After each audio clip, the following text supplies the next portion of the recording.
Hi everyone, welcome to good reviews channel. நாம் இன்னைக்கு பார்க்க போகிறது ஆதிகேசவாங்கிற தெலுங்கு படத்தை தமிழ் டப்பிங் பண்ணி நெட்ஃப்ளிக்ஸில் ரிலீஸ் பண்ணியிருக்காங்க. அதோட ரிவ்யூ தான் பார்க்க போகிறோம். இந்த படத்தோட கதை என்னன்னா, படத்தோட ஹீரோ வேலை வெட்டிக்கு போகாமல் ஜாலியாக ஊரை சுற்றிட்டு இருக்காரு. அந்த நேரத்தில் ஹீரோவுக்கு ஹீரோனியோட காஸ்மெட்டிக் கம்பெனியில் 1,00,000 ரூபாய் சம்பளத்தில் வேலை கிடைச்ச கொஞ்ச நாள்லயே ஹீரோவும் ஹீரோனியும் லவ் பண்ணுறாங்க. இந்த மாதிரி சமயத்தில் ஹீரோவுக்கு அவரோட அப்பா இறந்துட்டாருன்னு தெரிய வருது. அதனால அவரோட அப்பா இறந்ததுக்கு காரணமானவங்களை பழி வாங்குறதுக்காக ஹீரோ களம் இறங்குறாரு.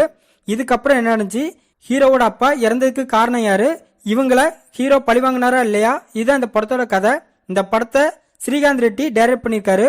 இந்த படத்துல வைஷ்ணவ் தேஜ், ஸ்ரீலீலா, ஜோஜு ஜார்ஜ், ராதிகா சரத்குமார், அபர்ணா தாஸ் இன்னும் பலர் இந்த படத்தில் நடிச்சிருக்காங்க. இந்த படத்தோட பிளஸ், படத்தோட ஹீரோவான வைஷ்ணவ் தேஜ் ஆக்ஷன், காமெடி, ரொமான்ஸ்னு எல்லாத்துலயுமே அட்டகாசமா பெர்ஃபார்மன்ஸ் பண்ணியிருக்காரு. ஹீரோனி ஸ்ரீலீலா அவங்களுக்கு கொடுத்த கதாபாத்திரத்தை நீட்டா பண்ணியிருக்காங்க. படத்தில் நடிச்ச எல்லாருமே சூப்பராக நடிச்சிருக்காங்க. படத்தில் உள்ள ஆக்ஷன் சீன்ஸ்லாம் ரத்தம் தெறிக்க ரொம்ப பயங்கரமா இருக்கு. படத்தில் உள்ள பிஜிஎம் நிறைய சீன்ஸை எலிவேட் பண்ணி காட்டியிருக்கு. தமிழ் டப்பிங் சூப்பராக பண்ணியிருக்காங்க. படத்தில் ஹீரோவுக்கும் ஹீரோயினிக்கும் இடையில உள்ள லவ் போர்ஷன் சுவாரஸ்யமா இருக்கு. படத்தில் உள்ள சில காமெடி நல்லா இருக்கு. படத்தில் உள்ள மாஸ் சீன்ஸ்லாம் சூப்பராக இருக்கு. படத்தோட கிளைமேக்ஸ் சூப்பராக இருக்கு. சினிமாட்டோகிராஃபி கலர்ஃபுல்லாக இருக்கு. இந்த படத்தோட மைனஸ், இந்த மாதிரியான ஸ்டோரி தமிழ் சினிமாவிலே நிறைய பார்த்து பழக்கப்பட்டதா இருக்கு.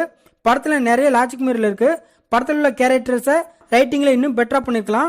படத்துல ஹீரோனிக்கு அதிக ஸ்கோப் கொடுக்கல. படம் லேகிங்காவும் நிறைய சீன்ஸ் பிரெடிக்டபிளாவும் இருக்கு. படத்துல உள்ள பிளாஷ்பேக் ஸ்டோரிலாம் அந்த அளவுக்கு எஃபெக்டிவா இல்ல. மொத்தத்துல இந்த படத்தை பார்க்கலாமான்னு கேட்டா, ஆவரேஜான ஆக்ஷன் டிராமா மூவி பார்க்கணும்னு நினைக்கிறவங்க இந்த படத்தை பார்க்கலாம். இந்த படம் நெட்ஃபிளிக்ஸ்ல தமிழ் டப்பிங்ல அவைலபிளா இருக்கு. இந்த வீடியோ பிடிச்சிருந்தா லைக் பண்ணுங்க, ஷேர் பண்ணுங்க, சப்ஸ்கிரைப் பண்ணி சப்போர்ட் பண்ணுங்க. Thanks for all.